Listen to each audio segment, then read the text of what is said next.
ခင်ဗျာအဲ့လိုကူးနေအခုကြီးရောက်လာဘူးလို့အဘာဖြစ်ပြီနော်အဲ့ဒါဒီကအဲ့ရောက်နေငါပြုတ်ကြတယ်ငါ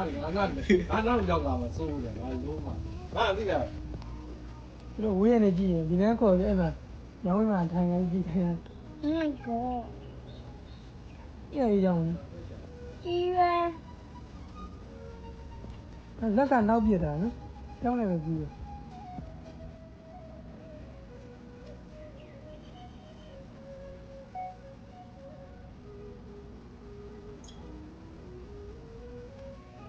ဒီတိုင်းလာ